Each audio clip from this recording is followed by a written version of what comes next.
One of the most common questions I get is, how important is image stabilization in macro photography? And I always answer that it doesn't hurt, but it is far from necessary. I personally would never make image stabilization a deciding factor when choosing a lens or a camera for macro photography. I've shot a lot of cameras and a lot of lenses with and without stabilization, and I never noticed that big of a difference. But that answer is just my gut feeling, of course. I don't have any evidence that image stabilization is not that important. So today I decided to gather some evidence. I made a thorough test with both still photographs and video, and I both did it with a flash and without a flash.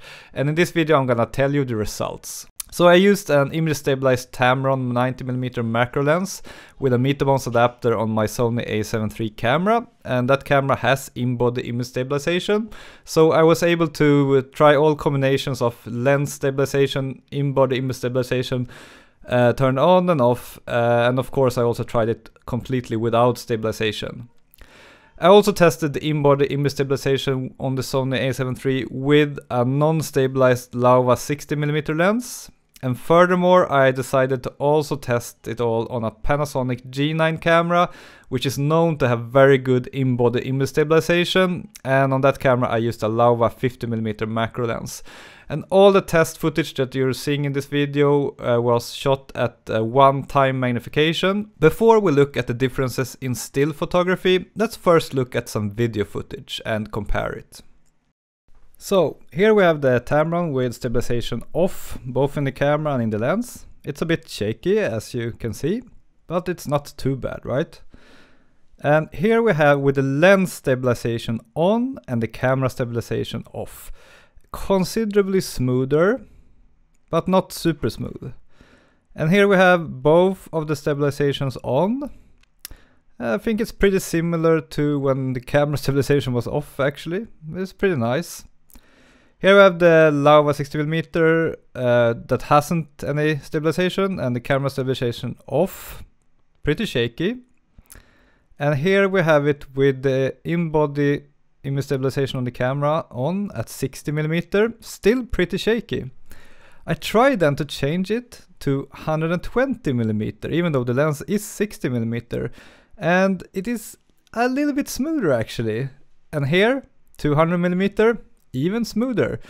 So it's beneficial actually if you're using a manual lens without stabilization to set the IBIS focal length a little bit more than the lens focal length.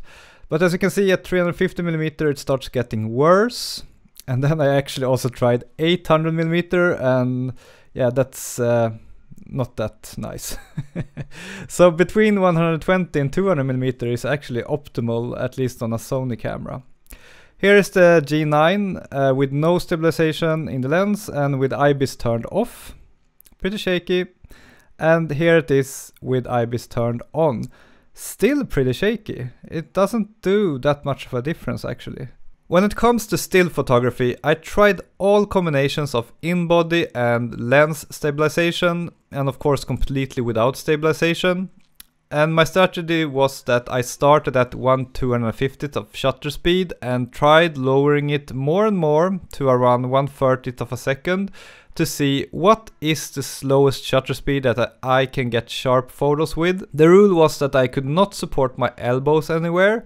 They need to be in the air. But I was sitting on a chair and the subject was obviously completely still, so that made it pretty easy to take stable photos.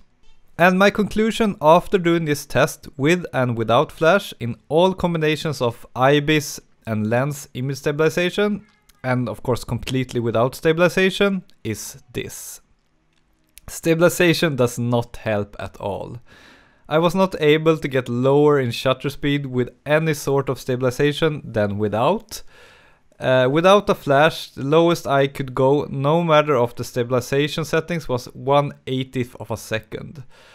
Slower shutter speeds than that always produced blurry images for me, no matter what kind of stabilization settings I was using. With a flash, it of course matters even less, because the speed of the flash makes for a very, very fast exposure in the magnitude of 1/10,000th of a second. And with a flash I could take sharp photos even at 1/15th of a second. So there you have it. Image stabilization is not necessary for macro photography and does not help you get sharper photos. It can help make the composition and framing easier, and it helps if you are doing video, as the frame will not seem as shaky, but it will not help you take sharper photos. Do you have a different experience? Are there cameras and lens combinations out there that make image stabilization actually work? Let me know in the comment in that case. But these were the results of my tests. That's it for this video. Thanks for watching. See you soon again. Over and out. Bye.